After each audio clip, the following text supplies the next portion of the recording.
Good afternoon and welcome to day 3 of the virtual 2022 FDS All Systems Go. Thank you for coming back to join us for the first of our 2 FDS Fridays. We hope you enjoyed the first few days of programming in early January. I'm here with my colleagues, Dr. Laura Beecher-Lind, Dr. Chris Moratsky, and we are in charge of today's flight plan. Dr. Beecher-Lind. Thank you, Pilot Everett. Thank you again to everyone for joining us today. We hope you've had a chance to connect with your friends and colleagues using the Whova app. Please don't forget to compete in the challenges. There's a lot out there on the left-hand column. And for those of you anyone who wins the challenge competition will not only win bragging rights, but also a fabulous prize yet to be determined. Perhaps something you're seeing right now. All right, everybody, and as we blast off for our first ever FDS Friday, as a reminder, due to the virtual nature of the meeting, we've shortened our bios so that the verbal introductions are really going to only include the current position and institution of our presenters, but we encourage you to read the full presenter bios in the meeting platform so that you can get a full sense of each speaker's tremendous experience and expertise. So we're going to turn it over now to the amazing co-pilot of Dr. Elise Everett to take us away on our first ever FDS Friday. All right. To get us started this afternoon, I'm pleased to introduce our next plenary speaker. APGO President Dr. Nadine Katz is a Vice President at Montefiore Medical Center and the Medical Director of the Montefiore Einstein Hospital campus. She is a Professor of Obstetrics and Gynecology and Women's Health at the Albert Einstein College of Medicine. Please join me in welcoming virtually Dr. Katz to present the APGO President's Address on our first APGO Friday. Take it away, Commander Katz. Good afternoon, everyone. Thank you, Dr. Everett, for that kind introduction. And a Friday, an APGO Friday. This is quite interesting. So here we go. It is my pleasure to present to you today as the current APGO president, and we're going to talk about managing the unexpected decisions and leadership for obvious reasons. I have no disclosure. Virtual FDS. So first we have to thank UMEC and the co-chairs who were just introduced for switching this meeting so quickly and to really produce such an amazing conference for us to share virtually. Sad that we're not in person, or we're not in person during the time we were supposed to be in Amelia Island, but we really have heroes who make this all happen. And of course, to Molly Georgakis, our Executive Director, and all of the APGO staff. We're also appreciative of all the speakers and APGO members and all people who are logging on to make a virtual meeting possible. It's not easy to do, but we are excited that the first 2 days went really well, and hopefully these 2 Fridays will go equally as well. So thanks to those who are in the chat for some of the words, the pandemic words that you most hate. I think pivot might be winning. Unprecedented may be coming in a close second, but I actually scrapped my initial talk that was all about organizational culture, and so maybe I'll have an opportunity to present that at another time when we went virtual for this meeting. And it led me to think about when there is a crisis, for crisis management, as well as what most of the educators, if not all the educators who are on this Zoom, we had to go through when COVID hit, right? So switching your clerkships to virtual and really changing curriculum and just how we teach and educate our students. So I thought that it made me think about decisions, leadership, and of course then accountability. How do we make sure that we have the right products and the right decisions? So these are the objectives that I hope to cover in these 50 minutes that I have with you this afternoon, to really think about how do you manage the unexpected decisions under pressure, thinking a little bit about values-based leadership, and then really thinking about accountability and outcomes from an APGO perspective. So we really, when thinking about how do you manage the unexpected, in my mind, actually, the particulars of the event are what's unexpected, but we should all actually be prepared for the unexpected or the crisis.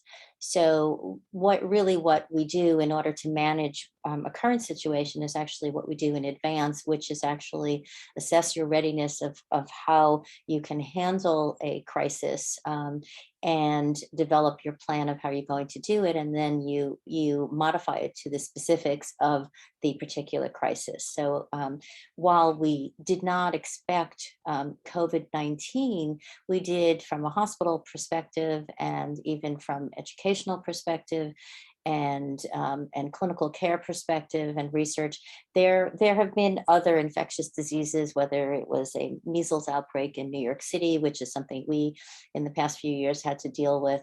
There are always issues, and there are always these crises that come up. So it's, again, having your plan in advance, and the mindset to think about it is to think about what is going on, what are the demands, what are the needs, and then to really convert everything that's literally upside down, which is sort of what COVID felt like. So I guess for the command crew, as you're floating in space without gravity, and you're turning upside down, you can really think about how there really are just everything is upside down. There are uncertainties, and you have to kind of write it as best as you can so that you can start taking some action steps. And really important when you are in this uncharted territory, it's important to be flexible and resilient. So some basic tenets when we think about the unexpected, it's really to be accepting about uncertainties and be open about them, because again, and we'll talk about making decisions, but as you think about making decisions, you have to be clear that you may not have all the facts. You can only do the best you can if it's a true crisis. And again, think back to March 2020 when your clerkships, literally stopped for many mid-rotation, and basic science courses stopped and everything was turned upside down. And to be accepting that there will be some mistakes, there will be failures, but you can do the best you can. And you try to make sure that you get input from experts and you utilize the expertise of others. But as the leader, as the course director, as the clerkship director, it's really important that you, though, simplify what the processes are going to be, not only for your learners, but for the operations. So for how is the school going to handle the switch? And again, resilience and keeping people's, moods up, and understanding that it's uncomfortable, but it's uncomfortable for everyone. So even though you're in the thick of it, it goes back to, sort of as we all did when we were training in residency, right? You support each other and you make sure you each are advancing. And it's really important then to think, again, I can't stress enough, the preparation so that you can handle an emergency and you have this crisis management plan. So you're going to be hearing from Dr. Kazmarczyk in a little bit later this afternoon, but Dr. Forstein and I did a workshop actually at FDS 2020 about educational emergencies. And I remember speaking to you, Mick, and they were like, well, they're really educational emergencies. And oh, if only we had used COVID, we didn't know about COVID at the time, as the example, it really would have been something that people would really remember. But we during that workshop, we really did talk about how do you plan? How do you develop your crisis management plan? And it's really thinking about the scenarios for what you are responsible to, as part of your job. So if it's a clerkship, basic science course, research, clinical activities, what falls under your responsibilities, and then to think about these scenarios of what could go wrong, and then you think about the responses that you might have to those events. And it's important to make sure that you think about aligning your response to what could go wrong. Then thinking about how do you escalate problems, the chain of command. Again, if it's a true crisis, such as you're told, no students on the wards, and then you start to activate what you had put into place. Important to actually have a command center if it's something as major as running a hospital during a pandemic, but to really have your team and to make sure that you know who your team is and who has each position and what they're responsible for, and backups. Because when we think about something like COVID, people get ill. And that was a lesson that we learned in our command center, because our entire command center was wiped out initially, and we didn't have backup, so we had to work through COVID when we were all ill. So an important point to kind of think about that. Communication is really essential. Know how you're going to push out information to everyone, all the key stakeholders. Think about the students, and to make sure that you have the resources that you need in order to deliver what you are telling the students as the plan. Practicing this really does help, and then having a post-crisis review, or something like COVID, or something that just is not a short-lived crisis, to really continuously review how you're handling it, and new things that come up, such as variants, as the example. So when we think of preparing for the unexpected, again, it's really to stop, to calmly, think about what's happening, monitor it, make your decision, make your diagnosis, and to be familiar again of what all the roles are, so that everything is taken care of. And again, I will say, have the backups just in case people cannot perform their job. As the leader, you don't have to know how to do everyone's job, but you need to know what their responsibilities are, so that if someone cannot fulfill their responsibilities, that you can select someone else and appoint someone else for that interval when the other person's out. So this sort of making and managing the crisis really relies on being able to make decisions while under pressure.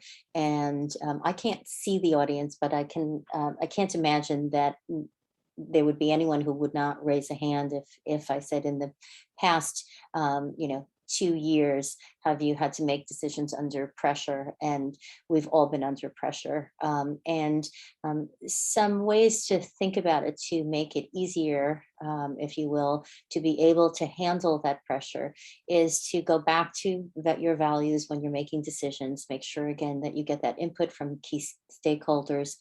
A COVID keeper, as I've started to call them, that I really have integrated in how I make decisions and implement new projects or approve different initiatives, is that I base it in my reality. Gone is where I'm thinking that, we can do something, and don't worry about the particular circumstance because it will end soon. So it's based in reality. It doesn't have to be something like COVID. It could also be based in financial reality as well.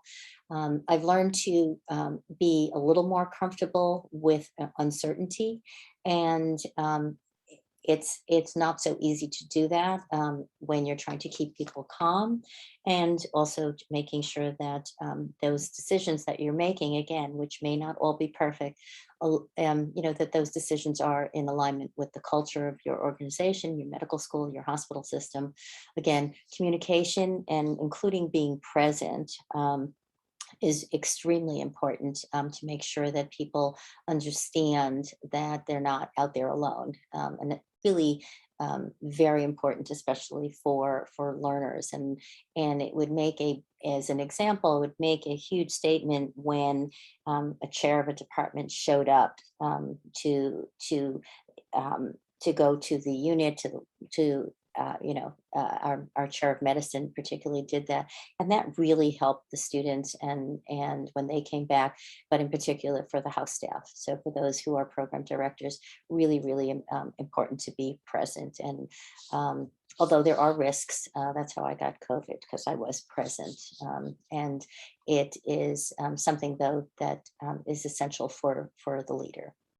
So when trying to make these good decisions, it's again analyzing the situation, and then really think about what is the result that you're trying to achieve. Because again, in a crisis, you're not going to solve everything. You're not going to do it perfectly, and you're not going to solve everything that needs your attention.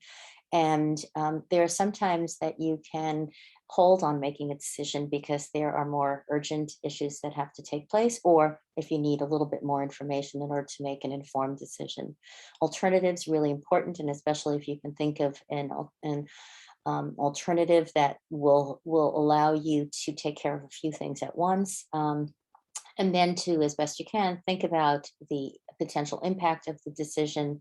And what I can say that we learned is that indecision is the worst thing. And if you need as the leaders to actually take action, and you can't wait, because too many things then build up on it, and then you can have confusion. And if you think about, again, the clerkships or residents, in COVID needed to know what, if they were being deployed, they needed their instructions. So you had to really make sure that everything was in place. And then when things settled down a little bit, so in our COVID example, between variants, you reflect and try to learn from what went well and how you will handle future situations so that you can be up and running much more quickly. But can't stress enough that action is extremely important to remember. And again, we know there are uncertainties, and we know that sometimes there can be decisions that then the circumstances change, and it was a major decision, but 3 days later you have a new set of circumstances and you have to revise that decision. And that's what a true crisis throws at us. And as leaders, it's something that we have to be able to handle and to get comfortable handling it. So everyone, again, has gone through this in some way. And it's to, as I'm speaking, to sort of reflect on what your own personal experiences were, so that you can actually improve how you make those, if you will, good decisions, and ones that have the best outcomes. So I do and always do, whether it was, although it's not an emergency, but whether it's a surveyor that shows up unexpectedly, or ACGME, LCME, challenges into opportunities. That's just always the way that I think about any of these circumstances. And again, some other key points about communication, transparency, again, if there's uncertainty, to be open about it, and to make sure that you think about the frontline people. And if we're thinking about educational programs, again, get that input from your students, from residents, to really make sure you are making the best decisions. Having some counterpoints is helpful, but again, not to get bogged down where you don't make the decision and take action. And as I mentioned, it's that current reality where you are. You can think about brighter days ahead, but you need to make sure that you are making your decisions with accurate reflection of the reality. And again, the debrief, really important, as well as thinking about the well-being, physical, emotional safety of everyone, and thinking about how to decrease some stress and reduce risks for burnout.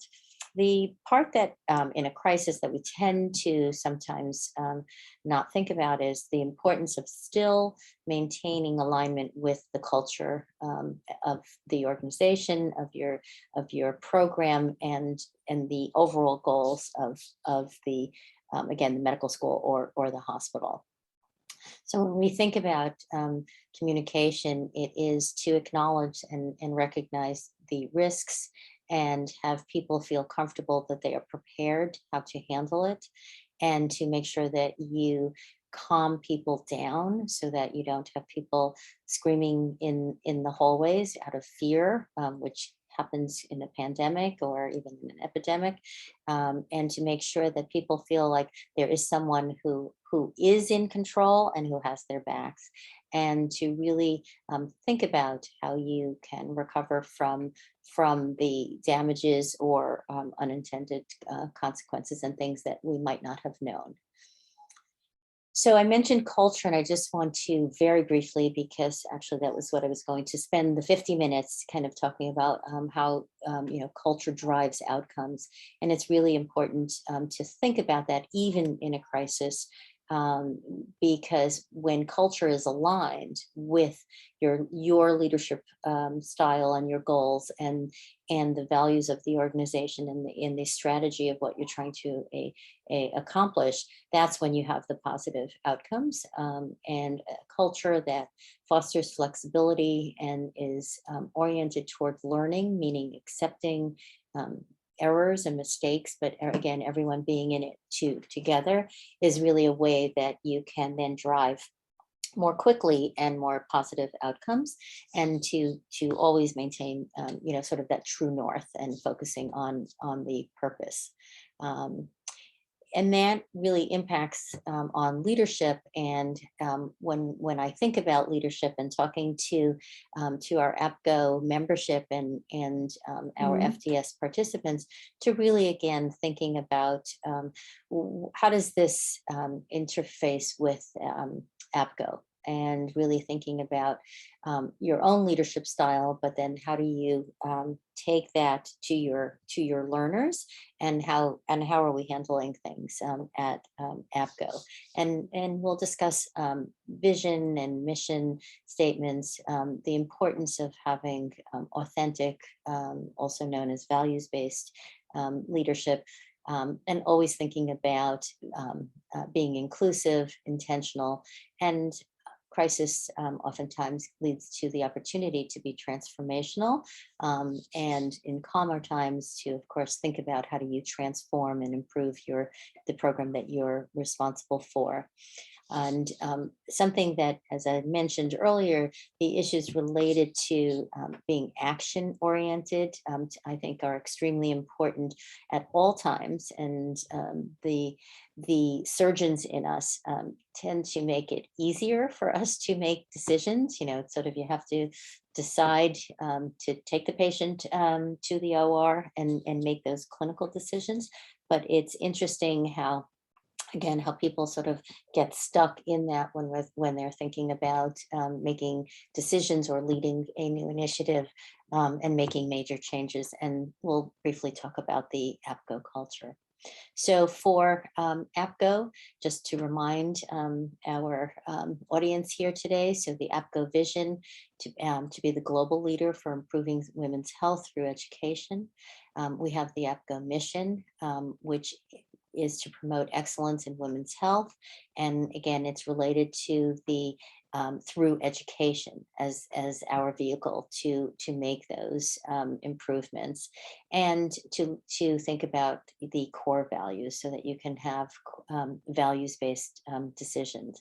I'll be talking about in just a couple minutes the strategic plan that we're in the middle of.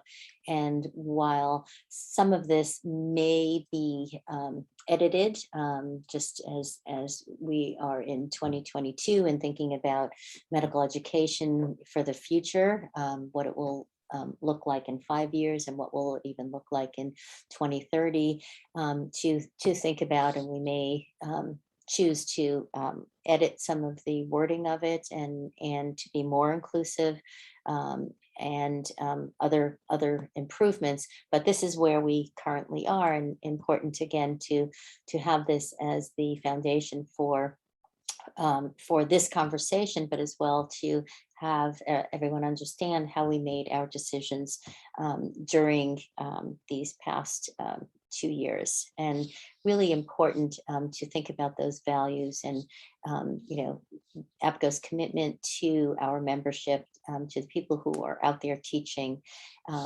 to really think about all of our passion for education, how we collaborate, how APGO fosters collaboration and networking and personal improvement, and everything that is really essential for running an educational program and having the innovative tools and the resources. So that's sort of at the foundation of what we kept in mind when we had to make some big decisions, whether it was to change a meeting to virtual without much lead time, and some other major decisions that we made during these past 2 years.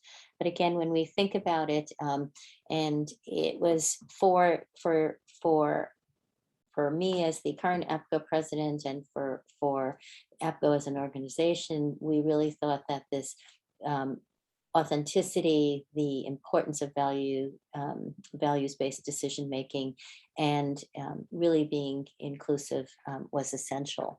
And last year when I spoke to you, we touched briefly on this as well, to really think about how, as an authentic leader, one builds trust, demonstrates commitment, and keeps up that optimism and resiliency. And these are words that you heard me use earlier in the presentation when we were thinking about how do you manage a crisis, how do you make decisions under pressure, how do you keep your program, your hospital, your medical school running.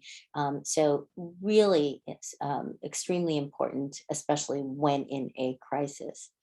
Can't speak enough about the importance of having an inclusive organization, and making sure as the volunteer leaders for APGO that we make sure that we have an organization where everyone is welcome and there is psychological safety when we're having committee discussions to make some of the tougher decisions. And we believe that it leads to better decisions, better outcomes, and really is very important. And I'll be speaking a little bit more about that in a minute. Being intentional is extremely important as well. And when being intentional, it's to, again, think about that alignment. And it's not only important for your leadership style, but that's also how you get results, or you get the yes answer. So if you're approaching your chair, your dean, your CEO, it's to make sure that what you're asking for, that you can present it in a way, not just for the resources, and meaning the dollars or the support or the new hire, but it's to really show how it aligns with the department, with a division, school or hospital system. And I like to think about the importance of being forward thinking, being people focused, and always thinking of how ethics and making ethical decisions can lead to transformational changes. So it's not to shy away from major decisions, and to actually make major changes. And if anyone thinks about, just as an example, if you think about the RRR grant that Maya Hamoud is leading, that's transformational. And if you think about sort of all of this, all these factors are included in that. And so you can think about what is it that you're working on, and how can you make it transformational for your organization. Values-based, again, you can replace it with authentic. And some of it, may feel a little soft, but for people with high levels of emotional intelligence, and you'll sort of, when the decision feels right. And lots of leaders talk about that. And we do know that leaders who have a higher emotional intelligence, they're the ones that are in those high levels of leadership, the CEOs. So this is something that they use their own barometers, if you will, to decide if it feels right. And when you're making these decisions, is to really think of what would be the best self for you as the person, but it always has to be good for the organization and good for the person. So we try to make sure that all our decisions were good for APGO. And to be open to being not only accountable for results but for our behaviors, and again to think about vision and mission. Why does the organization exist? And sort of, if you will, what is the character? And again, everything needs to be aligned and shared. And those are the ways, again, in a very quick snapshot of how to think about having values-based leadership, even during a crisis. I mentioned that I would get back to being action-oriented, and I really think it is extremely important, again, not only in a crisis, although this is our current reality, and we are facing things in current reality, but I think if you try to think about how do you advance, and it's really, if you're thinking about writing an executive summary, it's going to be based on the actions, right? The decisions you made and what you implemented, and that's the action, and the results. So if you want to make change, it's to think of some of these of these points, and during a crisis, action again is even more important, and it has to be swifter than it normally would be. So a command center, it can be virtual, it can be in person, but it's to get your key group of support people and faculty. What do you need? Who do you need in order to make changes to, again, whether it's an educational program, whatever is your responsibility, your research grant, make sure that you have the right people, and the people who can implement and monitor and make decisions around it in your command center. Important to make sure that there's continuity. Things cannot stop. If you think about from the clinical side, for the researchers, if there are any bench people, listening in, there were a lot of people who had to come in even though everything was closed, because their years of research could have been at risk if they didn't take care of a few things to protect, whether it was specimens or some of the animals in the Animal Institute. And when you think of an educational program, yes, you can take a temporary halt, but you can't do that if it's house staff, because there have to be people to take care of the patients. So really to make sure of how do you continue the programs running, and what do you need from an operational standpoint. And it's usually more complicated than people think at first blush, but it's to see how what you're trying to do intersects with the operations, to make sure that, again, that there's alignment on that part. And that was where I will say that we had lots of discussions, because the medical student would make, the medical school would make decisions about how they were going to handle the students, and we had to make sure that fit with how we were handling certain realities in the hospital. And again, if we were deploying people, what did that mean to an educational program, and how would that have to be tweaked? So again, importance for the continuity, but making sure that you have that alignment. And how you do that is really making sure key stakeholders and people that you don't normally think about, but that the frontline people can give you some input about what the true reality is, so that you make the better decisions. Thinking for recovery time, also important, so that you can really think about how will you get through the crisis, and then what do you need to attend to very quickly when recovery starts. And example of that is, when when surgery elective cases were halted for residents, what does that mean? And then how do you plan for the recovery? How do you think about what are their educational needs? How do you reintegrate them into programs that are then going to restart, and perhaps with different processes, and to really think about that in advance of getting the call, okay, we're restarting this, or we're flipping the switch and everything is going back to the way it was before a particular crisis. So again, just some ways of expanding how you think about your actions and what you start really planning for. And again, it especially in a crisis, I think it's almost like a reflex that you want to manage the response, but you have to be careful not to get too deep into micromanaging. Yes, there are certain major issues that might be better from your experience that you can handle, but you really want to make sure that you don't lose sight, and that you want to demonstrate and actually lead your program again, or whatever you're responsible for, through the crisis. So it's extremely important to actually, yes, be there and help with the people who are managing and are on the managing level, the manager level, but to pull yourself up to really, maybe not 60,000 feet, although it's sometimes you do have to think about that. But, and again, our meeting co-chairs with their helmets, you can be up there at 60,000 feet looking down, but to at least pull yourself up to 30,000 feet. So somewhere in the middle, to make sure that you're seeing the bigger picture.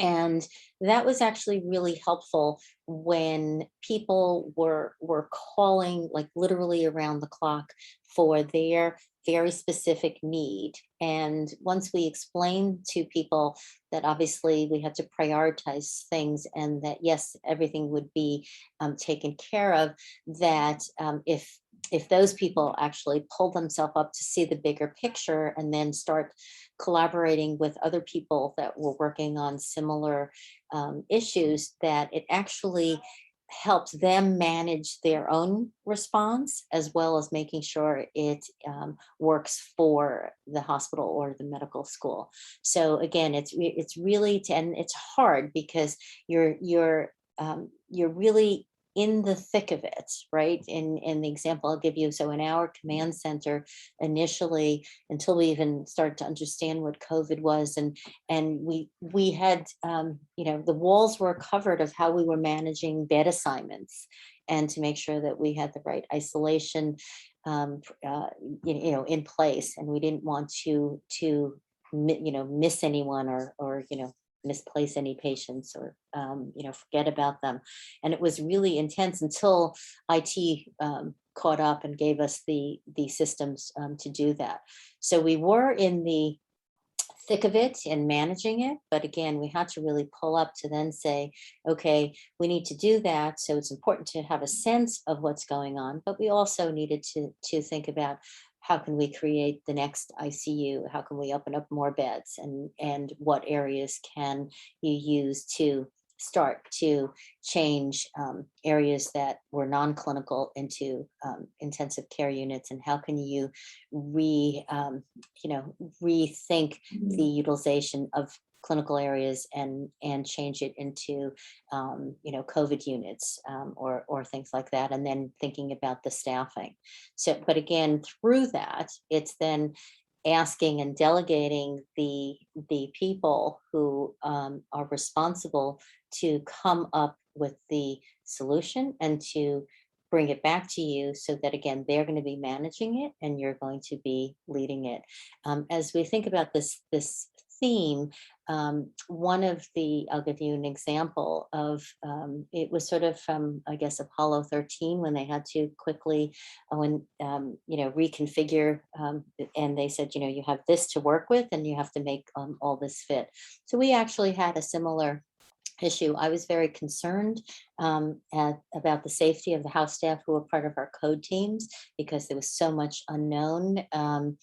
And I wanted to make sure that the code team members, so our residents, were protected. and that there would be, though, from the patient safety side, no delay. So I didn't want anyone waiting to go into a code situation, waiting by the door because they don't have their PPE.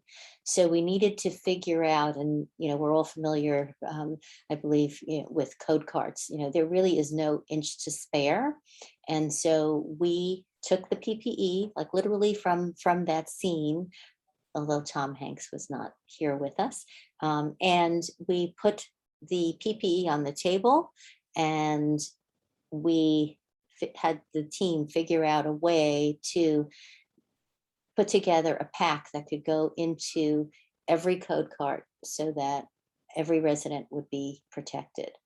And it was really that scene, and we delegated it to the people who were on the units. We made the decision, and that certain supplies had to be purchased in order to, suck out the air from these little bags. And we figured it out.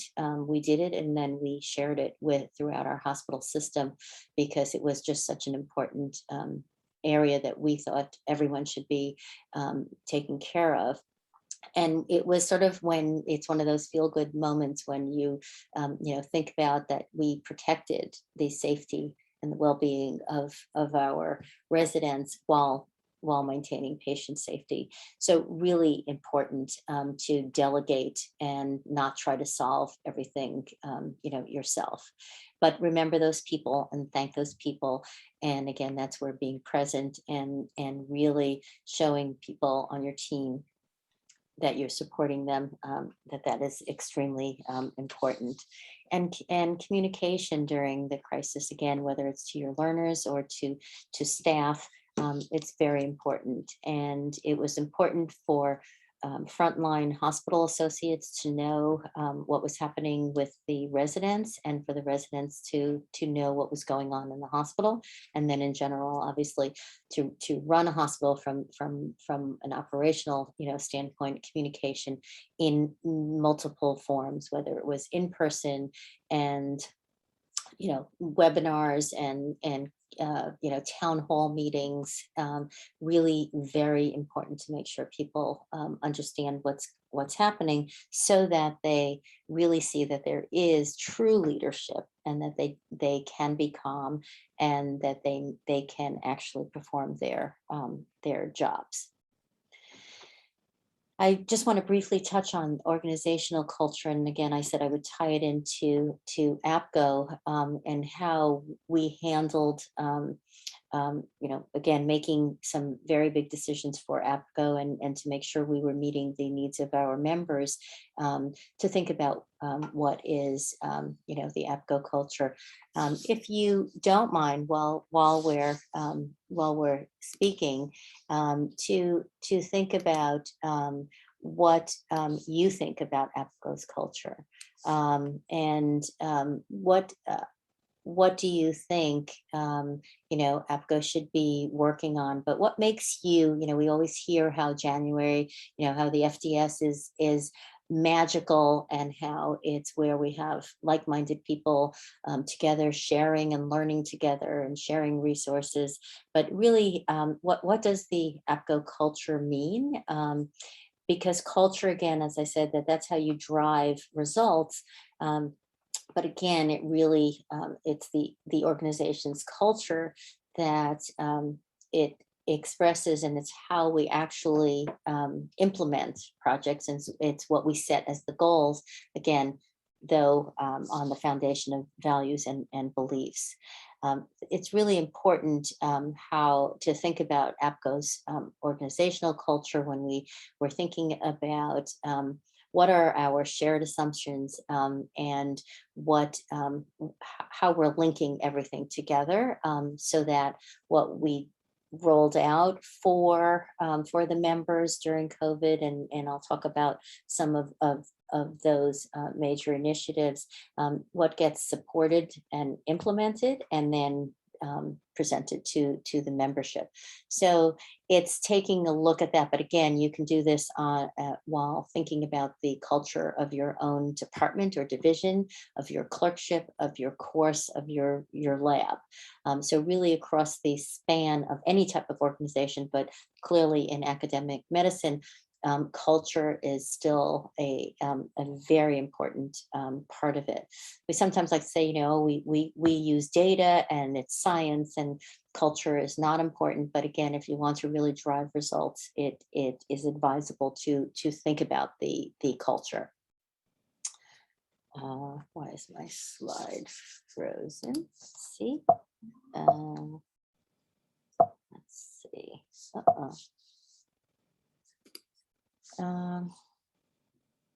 That was weird.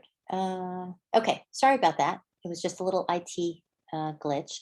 So think about APGO, and if you can put your comments in the chat. I can't see them from the view that I have right now, but how do you define APGO's culture? What do you think are the strengths of APGO? Why again, why do we all get so excited? And if you look at the Whova app and all the communities and conversations and questions that are being posted, why does that happen? And it's part of our culture again, but think about that, as well as please make some suggestions on what as an organization we can improve on. So if you can put that in the chat, and then Dr. Everett will be monitoring the chat, and if we have time, which I did leave plenty of, so that we could talk about what people are suggesting or what people think are the true strengths that we want to make sure that we continue as we are thinking about initiatives for the future. So this is the chance, again, for you to think about and for you to give us the feedback. I'll go through some of the things that we've done during the time that I've been APGO president. Now, again, just to sort of let you know, it's been totally aligned, although I like alignment, not this one, totally aligned with COVID. So I sort of feel like the last time we were all in person, I began my presidency, and the next time we're going to be in person, I'm going to be saying bye. It's been a great 2 years. So I do think we made major decisions that did help us advance toward our goals, and it coincided with the time that we were ready to do the strategic plan at APGO, and it's clear that we have more to do. So this is the time for you to provide your input, so that we make sure that we continue to make APGO an organization that is something that is valued by our members, and that makes people want to attend the meetings.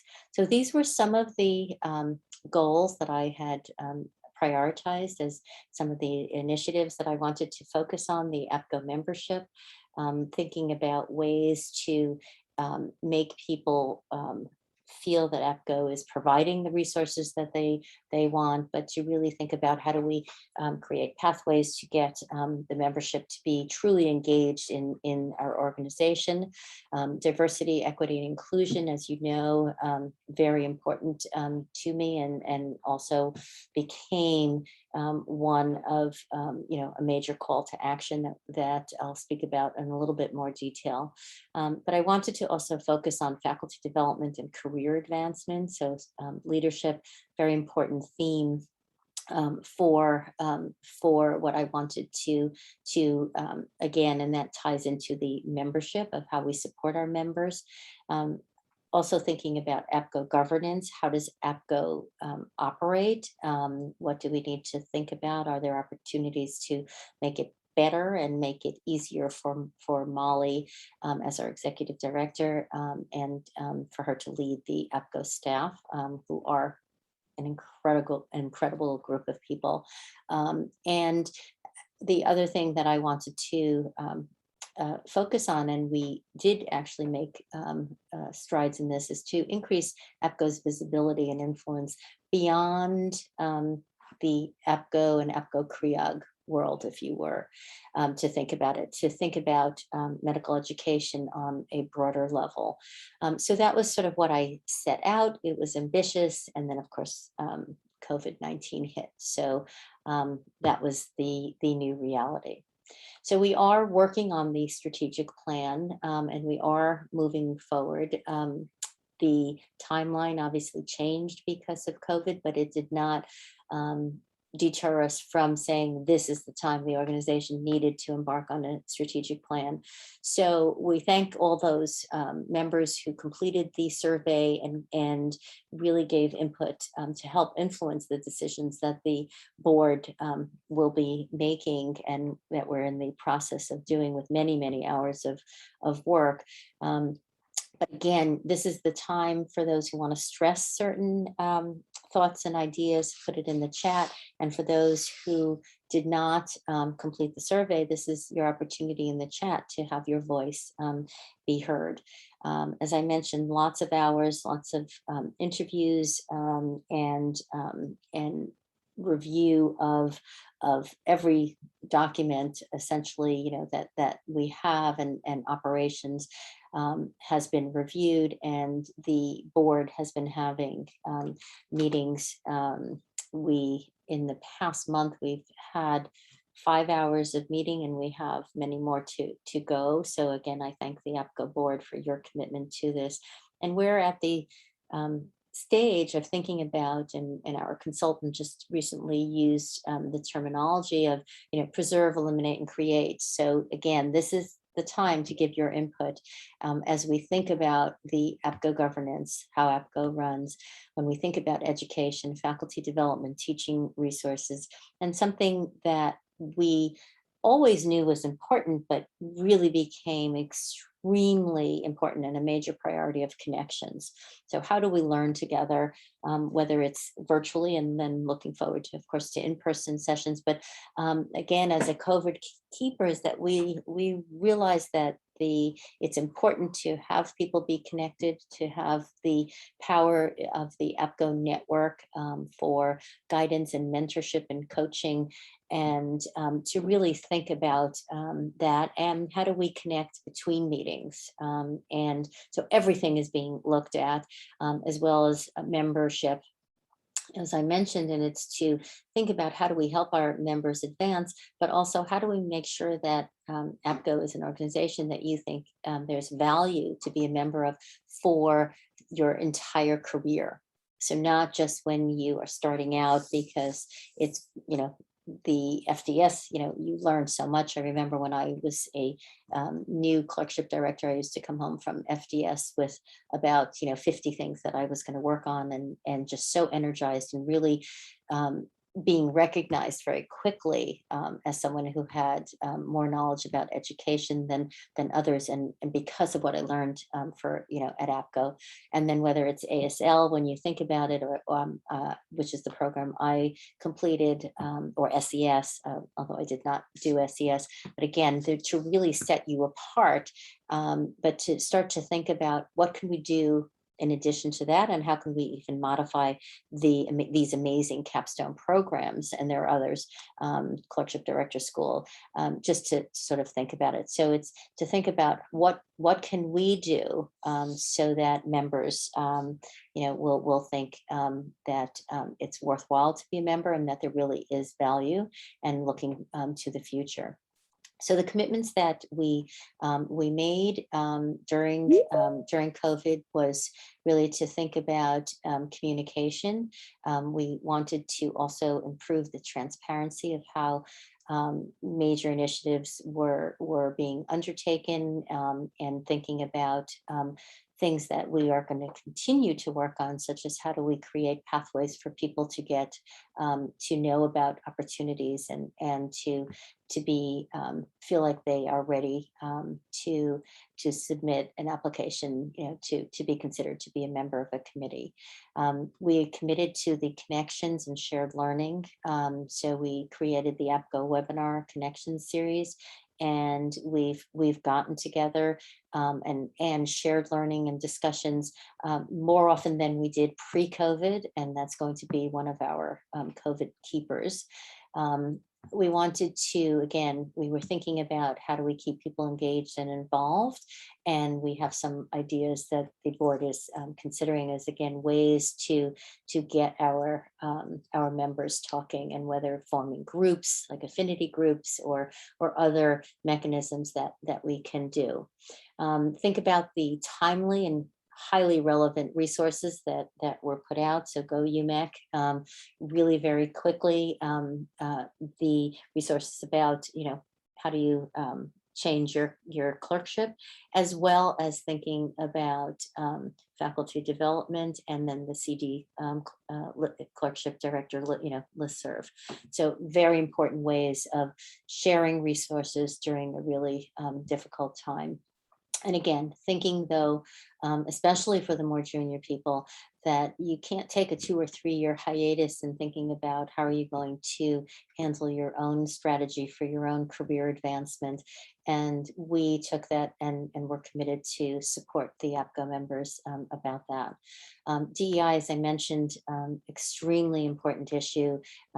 As president, issued the APGO call to action, and we really have made significant progress. We have a long way to go, but I really am actually proud and using the terminology that my own CEO, Dr. Phil Oswa, sort of coined in, I think it was a New York Times piece, the twin pandemics, and I spoke about this last year, of COVID and racism in medicine. We really took the decision that and the action that we were going to make sure that APGO set the standard in medical education that actually all academic institutions and societies should be holding themselves to. So we have been thinking about ways to improve inclusiveness in our learning community, and again, inclusiveness, and it is important, and it is truly essential for us to have diversity of thought, diversity in every way we think about it, so that everyone feels welcome in our organization. All the APGO committees have been and continue to review their charge, the responsibilities of the committee, as well as thinking about diversity, and to think about ways, not just for the materials, let's say UMEC as an example, and all the educational materials are under review, and we created a way for people to give us feedback on the website if there's something that you think should be looked at differently. But it's also, again, to think about how you create those pathways for people to get involved on the various committees. And I think that that's important. And people, not everyone wants to be on a committee. Not everyone wants to chair a committee, because sometimes people say, you know what, I have enough on my plate. But we want to make sure that we are creating opportunities for everyone to volunteer and to be recognized. We reconfigured and formed our DEI committee under the leadership of Dr. Moxley, and we have our DEI guidelines task force, which will be actually producing soon. You'll get to see it, the guidelines of how to make sure in your educational programs and at APGO that we are having DEI as the underpinning for every single thing we do. And I am excited and really can't wait till we get the final guidelines, and this task force really has been hard at work, many members. Again, I can't see who's out there in the audience, but I'm sure you're out there, and it's under the leadership of Dr. Samantha Berry Joyner. So I think that everyone, I hope, will be looking for that. We also signed on to some national statements and have been partnering as an organization with the AAMC and with ACOG. Again, although I think in a lot of it, our guidelines task force really has really actually gone faster than some of these other organizations. And it's important that we do partner though, because again, we want to increase our visibility as an organization and the influence that APGO can have on other educational organizations. So the partnerships are important, but again, we are setting our own standard, and we believe that we're setting the standard for OB/GYN medical education. And all of this has been incorporated into our strategic plan. And very much, I mentioned the RRR grant, very much is incorporated into the grant. So when we think about, what have we achieved? And I thank all our board members, committees, task force members, whoever's out there. I'll get to go on the app later today so that I can see everyone and see who was here. But to really, these are things that I think we have focused on, and we are, again, I think we delivered those resources. We are improving the leadership training for thinking about our members' careers. We are focused on the operations and the governance so that APGO can be successful. We have focused on APGO's visibility, and we have seen that examples in NBME reaching out to us, AMC, and lots of groups, because we want to make sure that APGO is considered to be the OB/GYN medical education organization and an organization that has outstanding faculty development. We are trying to foster a culture of inclusion, collaboration, and again, those pathways for advancement. We have made DEI an organizational priority. And we also are focusing on, and I spoke to you earlier about, make sure it's you think about the well-being and trying to decrease burnout of your learners and other people you work with. And as an organization, partnering with CREOG for the upcoming CAM meeting, we are going to be having some very interesting sessions on mental health and well-being. But really going beyond, and we're going to actually talk about suicide for physicians and suicide in our specialty, which we think is going to be a powerful session. So just to sort of, for those who have not yet registered for CAM, please do. And we have the support of ACOG for this and KUCOG. And really, we think, again, we're not shying away from things. And also, of course, thinking about the scholarship and working toward that. So please write your comments. And I think about it that we have a shared responsibility to improve APGO. APGO is amazing. We think about it being transformational for all of us. I hope this gave a little more transparency to what we have been thinking about, and so you'll be on the lookout for ways, whether they're virtual and to get more information about all the committees. All this is a work in progress. Again, our timeline changed a little bit because of COVID. But I really hope that everyone sees, as I do, that APGO is the most amazing organization and one that we should all be involved with and committed to. I thank Molly Georgakis and the APGO staff and all of our APGO volunteers. So in summary, it's again thinking about how to manage the unexpected, have that plan, think about delegating and using expertise of others. Alignment is really important. Make those decisions and then act on them. Be present, communicate, be your authentic self, values-based. Accountability is really important, and it's why I went through some of what we've been focusing on, so that you can hold us accountable, that we will continue to work to have APGO progress and be forward thinking and continue to grow.